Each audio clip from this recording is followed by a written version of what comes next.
하나님께서 우리에게 주시는 말씀은 로마서 1장 16절, 17절 2절 말씀입니다. 나는 복음을 부끄러워하지 않습니다. 이 복음은 유대 사람을 비롯하여 그리스 사람에게 이르기까지 모든 믿는 사람을 구원하는 하나님의 능력입니다. 하나님의 의의가 복음 속에 나타납니다. 이 일은 오로지 믿음에 근거하여 일어납니다. 이것은 성경에서 기록한 바 의인은 믿음으로 살 것이다 한 것과 같습니다. 아멘. 무엇을 자랑스러워한다는 것 그리고 그것을 부끄러워하지 않는다라는 것은 비슷해 보이지만 전혀 또 다른 의미가 됩니다. 자랑한다는 것은 적극적인 표현인 것에 반해서 부끄러워하지 않는다라는 것은 다소 방어적이고 소극적인 표현이에요. 여러분이 뭔가를 자랑해 보신 적이 있으실 거예요. 어떤 자랑은 듣는 사람이 부끄러운 자랑도 좀 있죠. 야, 저걸 자랑이라고 하냐 진짜 이런 생각이 드는 그런 자랑도 있는데, 상대가 어떻게 생각하든 간에 듣는 사람이 손발이 오그라들든 간에 최소한 자랑이 하는 자신한테는 당당한 거예요. 자기는 너무 이걸 보여주고 싶은 거죠. 상대가 내 자랑을 한심하게 생각할 것이라는 생각이 든다면 그건 이미 자랑이 되기가 어려운 거예요.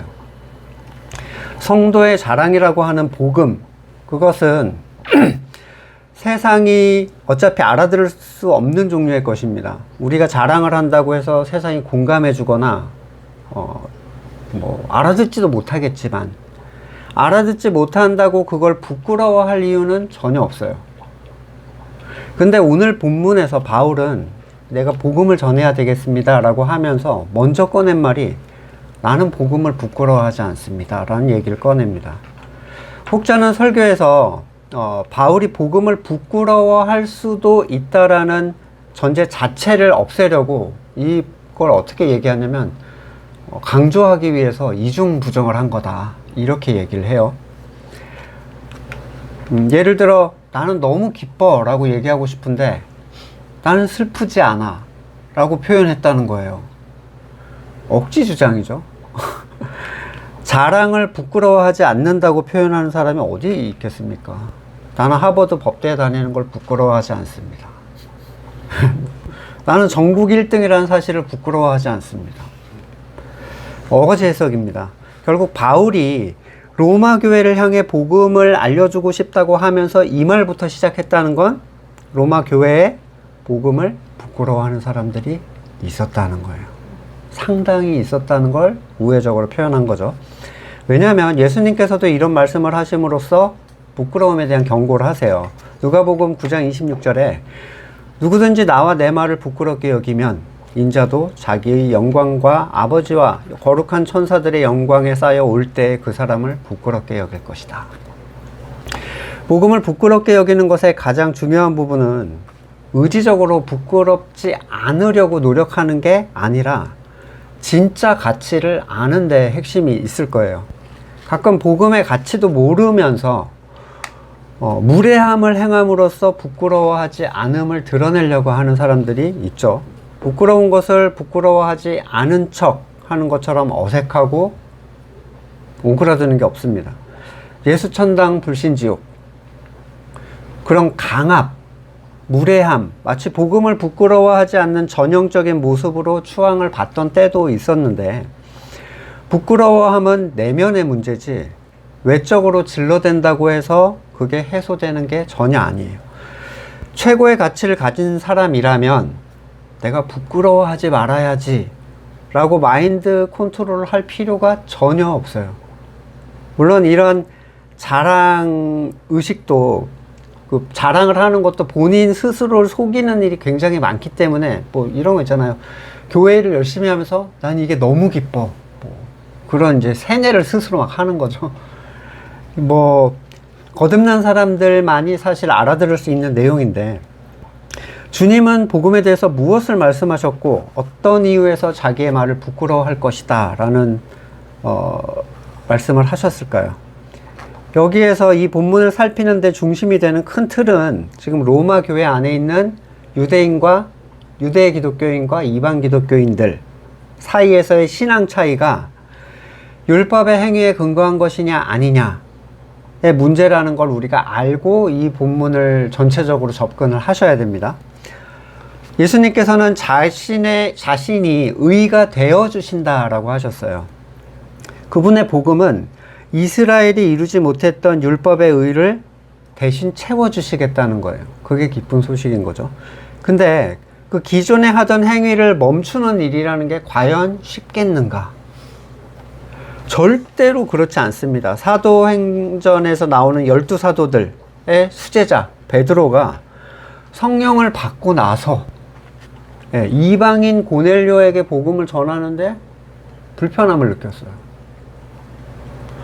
율법의 행위를 하던 자 중에 그걸 멈추고자 했을 때 그들은 타인뿐만 아니라 자기 자신에게도 부끄러움을 느낍니다. 내가 이런 행동을 하다니. 이걸 안 하는 것이 의로운 것이 맞는가? 이런 질문을 하게 되죠.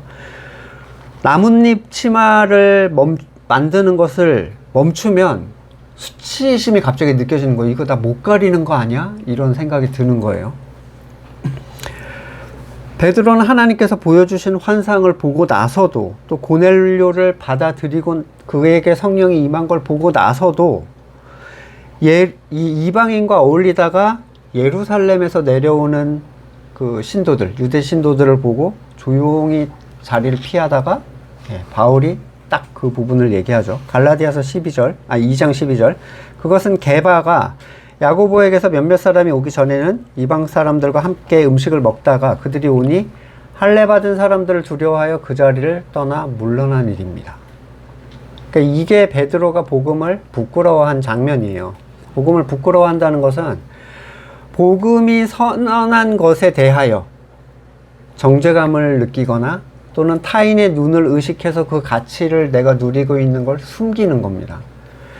율법과 관계없는 이방인에 불과한 우리가 주의를 지키고 11조를 지키고 주초를 금지하는 앞뒤가 충돌되는 행동을 하는 것을 멈추는 데 있어서 알 수 없는 불편함이라는 게 있어요.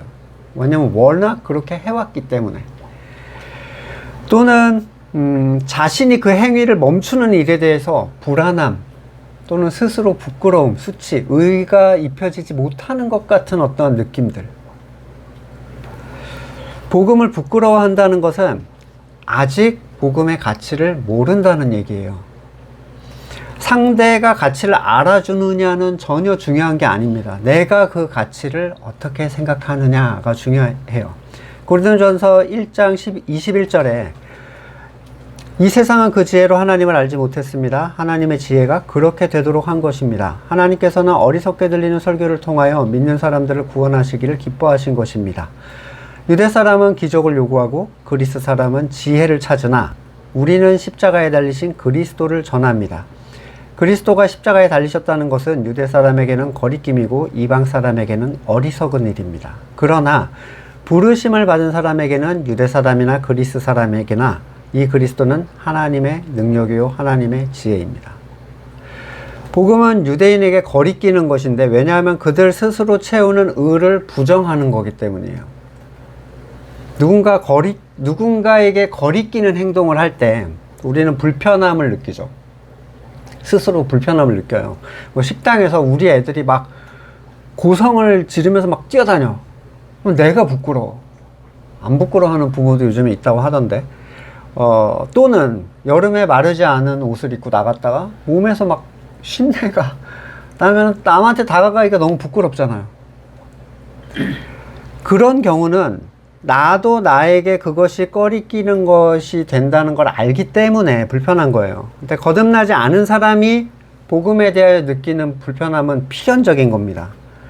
그들의 심기를 건드리는 것이 불편한 것이 될 수 있어요.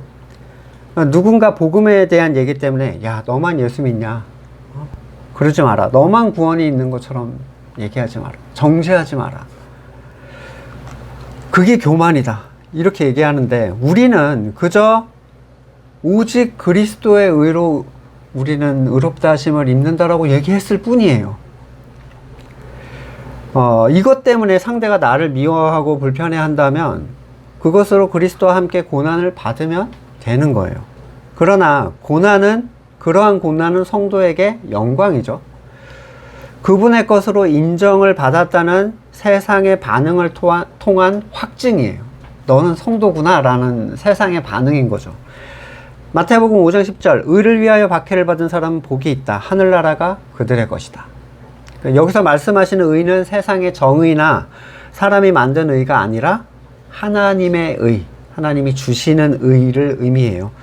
박해를 받았기 때문에 하늘나라를 주신다는 게 아니라 의를 위하여 받는 박해가 네가 하늘에 속했다는 확실한 증거야, 이런 얘기예요. 너 진짜 거기 속해 있다는 증거를 세상으로부터 받은 거죠.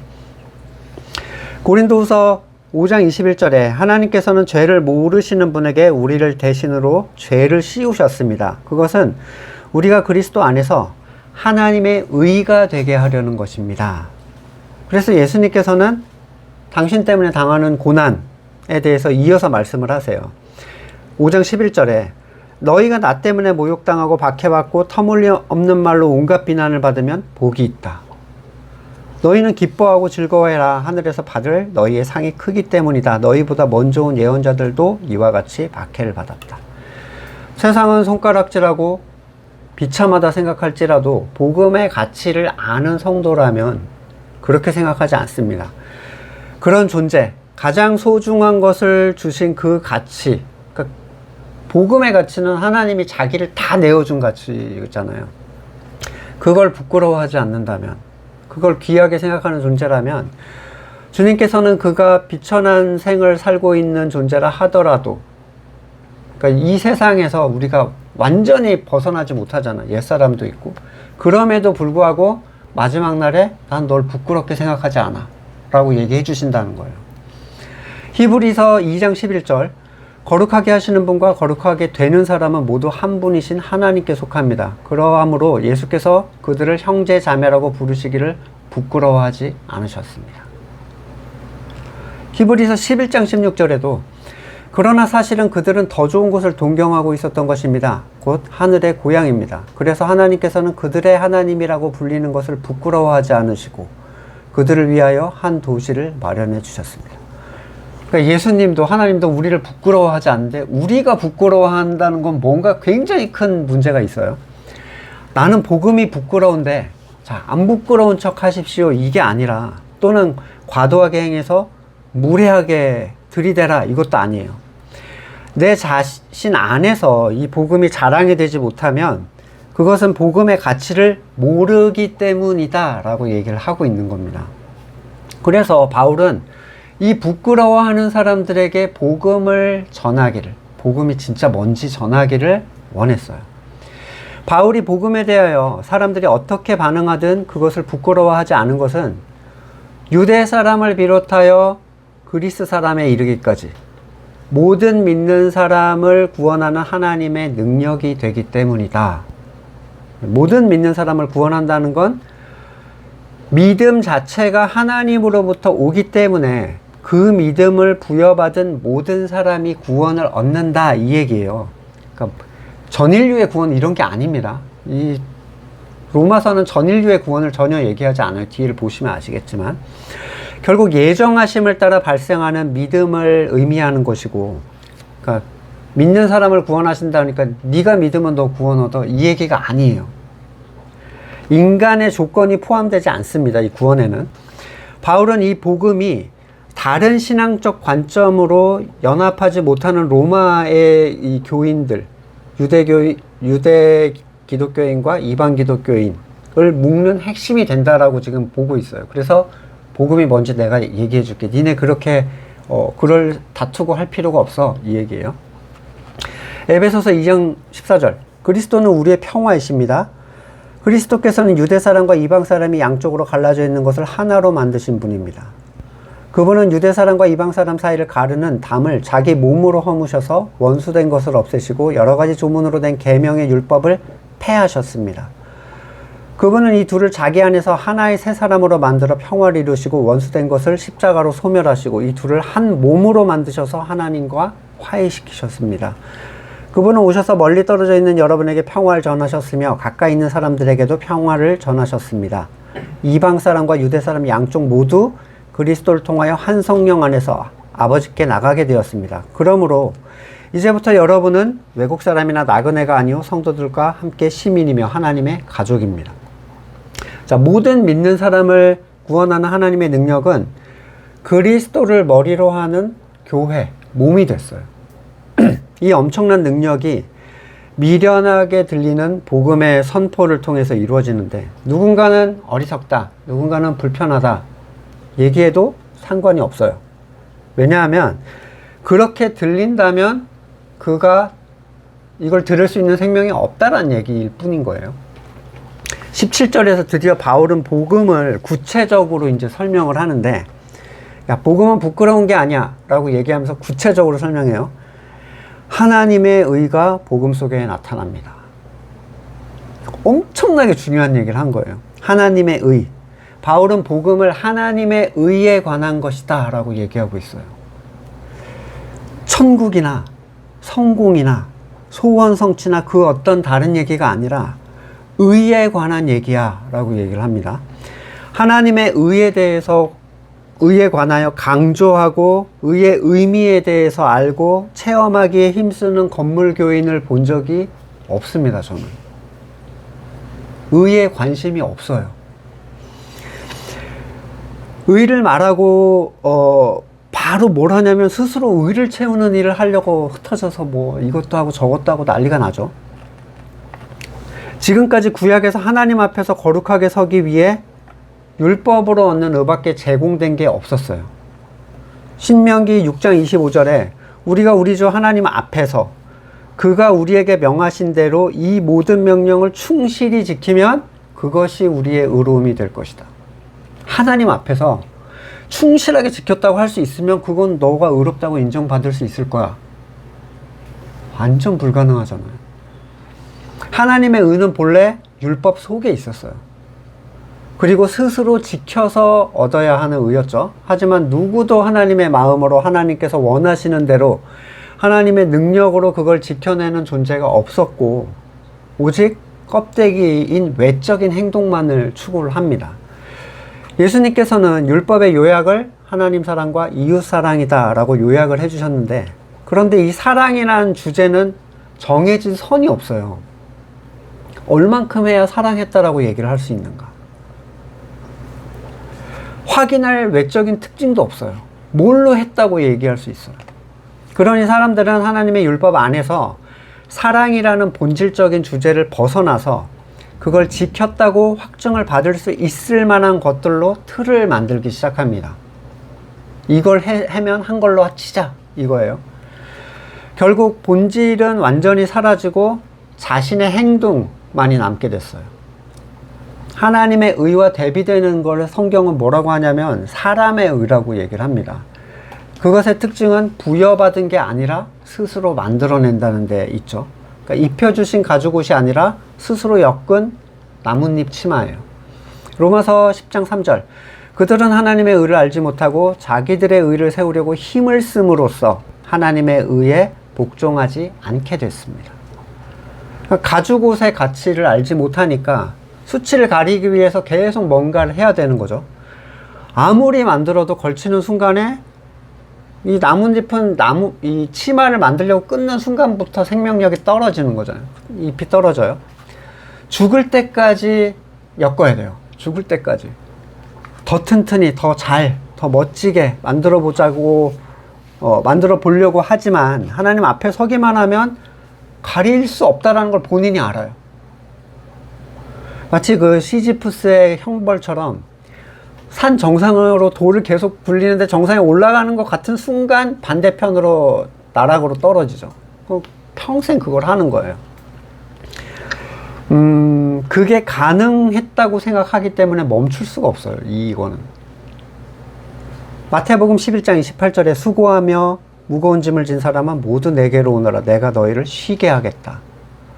나는 마음이 온유하고 겸손하니 내 멍에를 메고 나한테 배워라. 그리하면 너희는 마음의 쉼을 얻을 것이다. 내 멍에는 편하고 내 짐은 가볍다. 이게 은혜고 이게 하나님의 의예요. 주시는 의. 그러므로 로마서 10장 4절에 그러므로 그리스도는 율법의 끝마침이 되셔서 모든 믿는 사람에게 의가 되주셨습니다.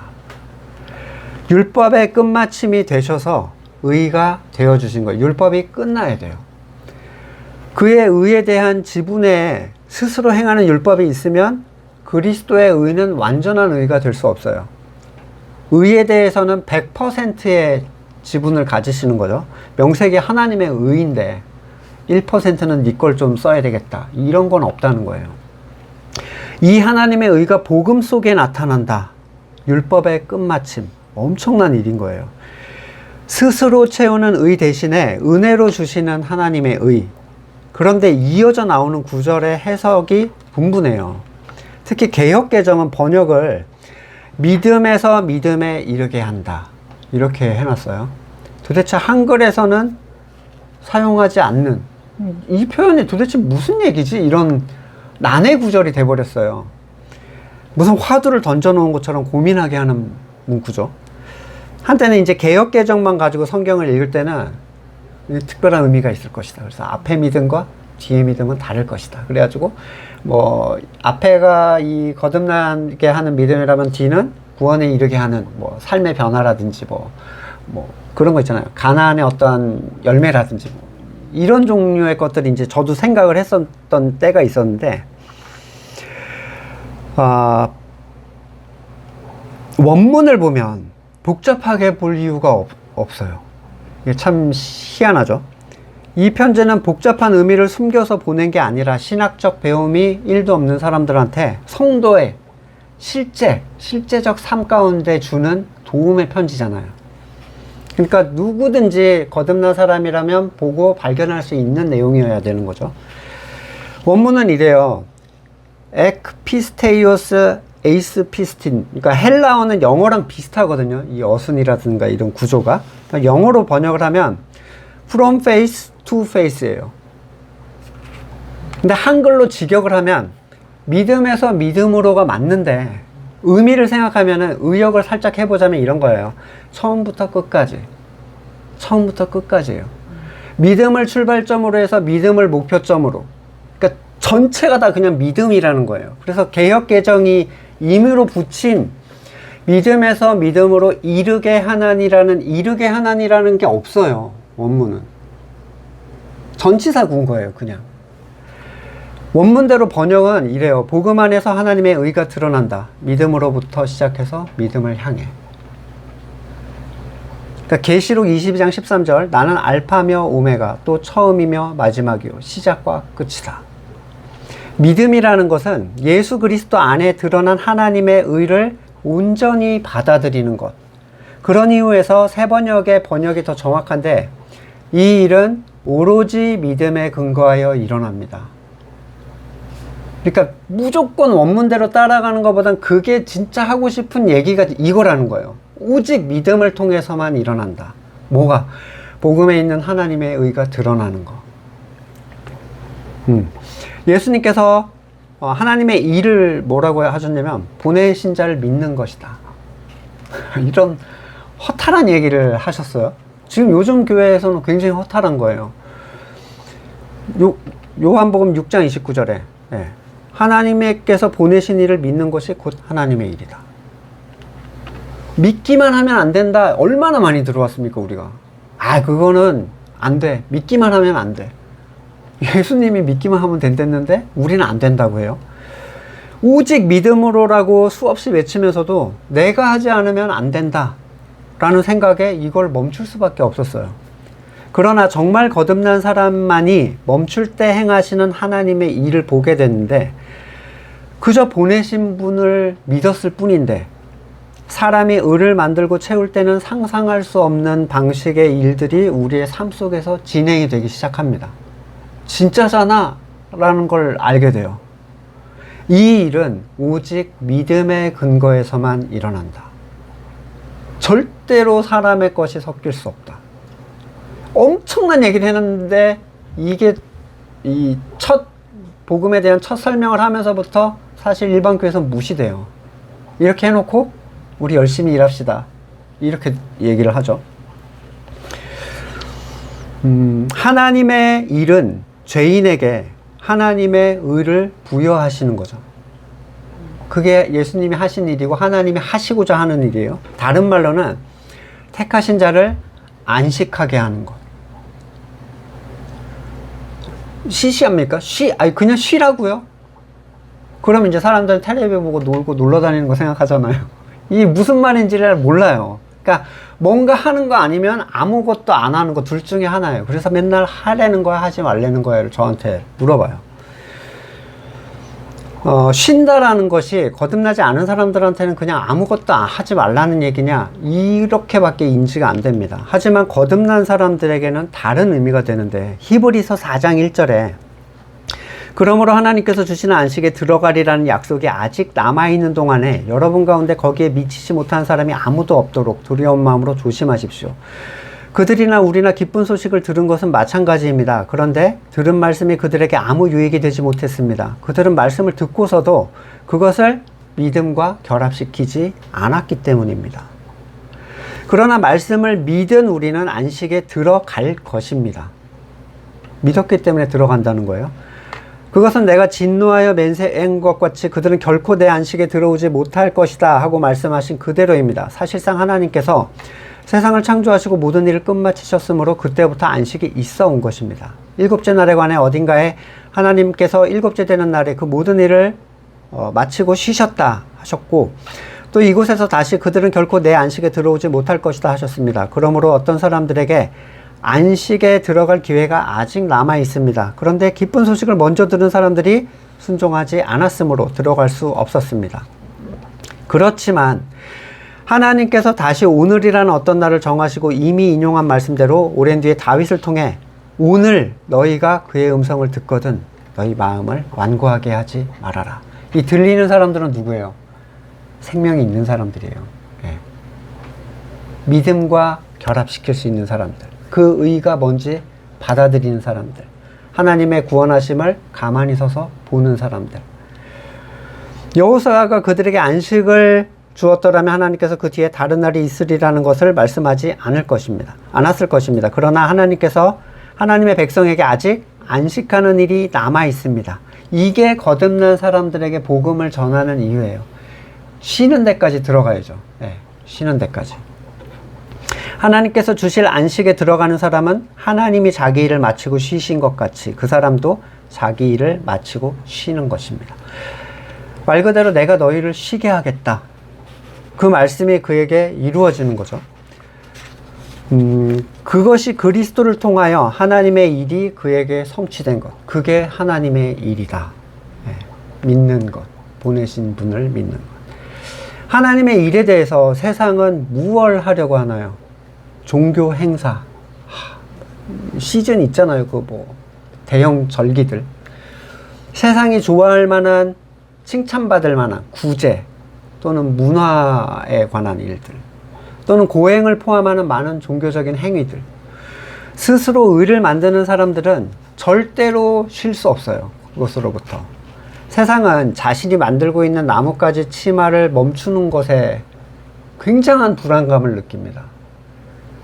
그리고 실제로 멈춘다고 해도 가죽옷을 입혀주지 않았기 때문에 엄청난 수치와 두려움 가운데서 그걸 다시 시작할 수밖에 없어요. 제 설교를 듣고 안 해봤는데 목사님 말 듣고 안 해봤어요. 예배도 안 나가보고 해봤어요. 소용없죠. 그걸 하지 말라는 그런 의미가 아니거든요. 다시 시작합니다. 결국엔 다시 시작해요. 그런 분들은. 본문을 오직 믿음에 근거하여 라고 해석하는 또 하나의 근거는 뭐냐면 바울 스스로가 이 본문의 내용을 구약을 들어서 설명해요. 그 의미가 뭔지. 하박국의 한 구절이죠. 의인은 믿음으로 살 것이다. 마치 이미 존재하는 의인이 믿음을 챙겨 가짐으로써 살게 된다라고 이해를 한다면 구원은 사람의 몫이 되잖아요. 근데 반면에 믿음으로 말미암아 라는 전치사구가 이거 좀 문법적인 것을 들어 설명을 하자면 의인은을 수식해주는 구조로 해석이 되면 이렇게 번역이 돼요. 믿음으로 말미암아 의인이 된 사람은 살 것이다. 할 게 없어요. 사람은. 왜냐하면 믿음 자체가 하나님이 주어주시는 것이기 때문에. 공동번역은 이렇게 번역을 해요. 믿음으로 말미암아 의인이 된 사람은 살 것이다. 믿음이 의인이 될 수 있는 방편, 오직 믿음뿐이라는 성경의 전제하에서 이 번역이 굉장히 정확하다고 보는데, 마태복음 5장 20절, 내가 너희에게 말한다. 너희의 의가 율법학자나 바리새파 사람들의 의보다 낫지 아니하면 너희는 하늘나라에 들어가지 못할 것이다. 바리새인과 율법학자의 의는 스스로 지켜서 얻는 의였어요. 목숨까지 바쳐서 그걸 이뤄내려고 했죠. 그러나 모두 실패합니다. 그런데 사람들이 이 본문을 보고 율법에 포함도 안 돼 있으면서 율법을 더 잘 지켜가지고 구원을 얻어야지, 이런 생각을 해요. 왜냐하면 복음을 보는 눈이 그들에게 없기 때문에. 바리새인과 율법학자들의 의보다 나은 의는 복음에 드러나는 하나님의 의예요. 주시는 의, 입혀주시는 의죠. 오직 믿음을 통해서만 주어집니다.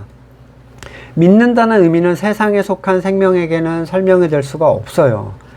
자신의 의에 대한 절망, 성령 세례와 교회됨, 그리고 그 안에서 일어나는 언약의 성취, 이거를 설명할 방법이 없어요. 오직 믿음으로만 이 복음의 참된 가치인 하나님의 의가 드러난다라는 것. 물론 로마서 뒤쪽에서 차츰 바울이 설명을 하겠지만 여기에는 사람의 의도, 노력, 행위가 전부 다 배제가 돼요.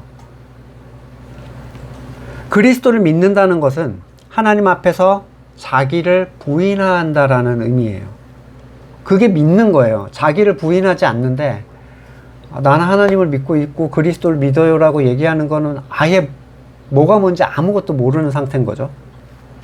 나에게는 어떤 선함도 의로움도 없기 때문에 완전히 나를 부인하겠다는 그 의지와 선택이 주시는 의를 받아들이는 그 의미가 돼요. 그럼 나를 부인한다는 것 자체는 이렇게 결국 나로부터 나오는 거 아니냐, 나도 해야 되는 게 있는 거 아니냐, 이제 이렇게 질문을 하시잖아요. 그런 질문 많이 들어봤어요. 절대로 그렇지 않은데, 나를 부인하겠다라는 것 자체는 옛 생명에서는 절대로 안 나옵니다. 절대로 옛 생명은 나를 부인해야 되겠다, 이런 생각을 하지 않아요. 무슨 말이냐면, 사탄은 그것만은 피했으면 좋겠다는 생각을 해요. 너를 부인하지만 않으면 돼. 그럼 네 선악의 주권에 따라 모든 선을 다 해도 되고, 네 선악의 주권에 따라 네 모든 의를 다 쏟아 부어도 돼. 목숨까지 바쳐도 돼. 이렇게 얘기해요. 예수님은 날마다 자기를 부인하고 자기 십자가를 지고 나를 따라오라 하셨어요. 절대로 나를 부인하겠다는 생각은 옛사람의 생명에서는 안 나옵니다. 그거는 그냥 내가 죽겠다는 의미가 되는 거예요. 칼이 되는 거죠. 십자가가 이 생명한테는 칼이에요. 물론 부인의 방식, 어떻게 부인할 것인가에 대한 성경적인 고민은 당연히 하셔야 되겠죠. 뭐 이제 자기 부인 이렇게 생각하잖아요. 하기 싫은 교회 일하기, 뭐 이런 거. 그러니까 이제 이거에 대한 얘기는 또 굉장히 많기 때문에 여기 다시 돌아오면, 그럼 정말 믿기만 하면 되는가? 우선적으로 무엇을 믿는가가 중요한 부분인데, 하나님의 약속, 의에 대한 성취를 얘기하는 거예요. 의롭다 하심. 자기 선을 구하면서 되게 해 주실 줄로 믿습니다. 이런 거는 해당 사항이 없는 거죠. 믿는 것과. 의로움을 주시겠다는 하나님의 약속. 의롭다 해줄 것이다. 너가 아무것도 한 게 없어도. 내가 내 백성을 번성케 할 것이다 라는 그 약속은 하나님으로부터 주어지는 믿음을 통해서 그리스도의 의되심을 받아들이는 자들에게 모든 것이 성취되게 만들어 놓으셨어요. 그들은 믿었으나 믿을 수 있는 생명도 믿음도 하나님께서 주신 것이기 때문에 자랑할 것이 하나도 없이 모든 것이 은혜라고 밖에 얘기를 할 수가 없어요. 그러니까 하라고 했지만 한 게 하나도 없다라고 밖에 얘기할 수 없는, 그러니까 거듭난 생명밖에 이해할 수 없는 어떤 영역이에요. 이게 뭔 소리야 라고 하셔도 저는 설명할 방법이 더 이상은 없어요. 거듭난 사람이 성경 안에서 바르게 믿기만 하면 성경에서 말한 모든 것이 그의 삶에 나타나기 시작합니다. 중요한 건 믿기만 하면 이라는 이게 전부가 돼야 된다는 거예요. 성도는 믿음이 주어졌기 때문에 믿는 데에는 어려움이 없어요, 처음에. 근데 어려움이 뭐냐면 오직 믿음이라는 전제에다가 다른 걸 추가하려는 그 옛사람의 욕구가 자꾸 발동이 돼요. 이것도 해주면 나을 것 같은데, 이것도 해주면 좀 더 보기가 좋을 것 같은데, 나한테 만족이 오는데, 이런 느낌이죠. 믿기만 하면 뭔가 약할 것 같아. 믿기만 하면 아무 일도 일어나지 않을 것 같아. 그래서 내가 이것도 추가하고 저것도 추가하고 멈추어도 봤다가 내가 원하는 템포의 속도가 안 나오면 또 뭔가 하려고 해요. 아무것도 안 일어나면 기다리면 돼요. 기다리면 돼. 내가 잘하지 않는 것 같아. 괜찮아요. 기다리면 돼요. 왜냐하면 그 시간이라는 건 누구에게나 필요하거든요. 근데 이걸 못 기다리고 손을 댑니다. 그리고 깨지고 돌아오죠. 부족해 보인다 싶은 영역, 그 기준도 내 기준인데 거기에 내 것들로 자꾸 채워요. 그러면 하나님의 의로 나타나야 될 그 생명의 열매들은 나타나질 않습니다. 왜냐하면 오직 믿음으로 라는 얘기가 박혀 있기 때문에. 하나님은 사람에게 도움을 받으시는 분이 아니에요. 하나님의 일에 있어서 하나님은 도움을 절대로 우리가 끼칠 수 없어요. 섬김을 받으시는 분도 아니에요. 하나님은 하나님을 통해 하나님을 섬기게 하시는 분이에요. 오히려 하나님은 택하신 자들을 채워주시는 분이고 행하게 하시고 사랑하게 하시고 경외하게 하시는 분. 이사야 11장 1절에 이새의 줄기에서 한 싹이 나며 그 뿌리에서 한 가지가 자라서 열매 맺는다. 주님의 영이 그에게 내려오신다. 지혜와 총명의 영, 모략과 권능의 영, 지식과 주님을 경외하게 하는 영이 그에게 내려오시니. 그러니까 의를 채워주고 하나님을 향하게 하는 모든 능력이 오직 그리스도를 믿는 그 믿음 하나에서 출발한다는 거예요. 이 틀을 깨면 뒤에 거는 기대할 수가 없어요. 아무것도. 우리가 행위적으로 정해서 이렇게 해야 된다. 이건 지켜야 된다. 이건 하지 말아야 된다. 이런 행위적 틀로 만들어낼 수 있는 내용이 절대로 아니에요. 이미 구약에서 다 실패했던 거잖아요. 오직 믿음으로만 하나님의 의가 복음에 나타난다.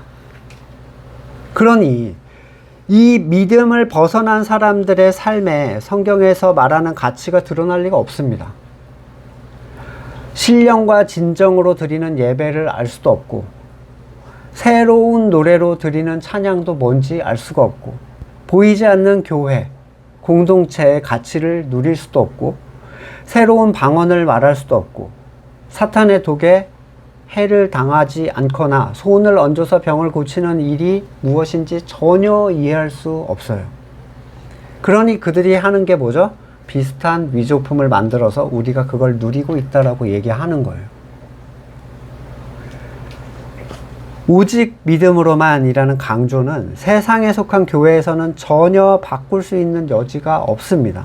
이건 오직 거듭나서 부르심을 받은 사람들만이 들을 수 있는 가치예요. 정리를 해보겠습니다. 복음은 부끄러워하지 말아야 할 어떤 의지적인 입장을 강요하는 게 아니라 그 구원의 참된 가치를 알지 못할 때 나타나는 현상이다라고 설명을 하는 것이고, 오직 하나님으로부터 오는 믿음, 그 어떤 행위나 사람의 개입이 없이 오직 믿음으로 복음을 대할 때 그 안에 있는 하나님의 의의 가치가 구원의 능력으로 그에게 드러나게 된다라는 것을 얘기를 합니다. 예수 그리스도를 믿는 일, 그것만 얘기하면 게으르고 염치 없고 정죄감을 느끼는 요즘의 건물교회 속에서 거듭난 사람들은 참된 가치의 복음을 찾아갈 수 있기를 이 본문을 통해서 간절히 소망합니다. 말씀을 놓고 같이 기도하시고 제가 기도하겠습니다.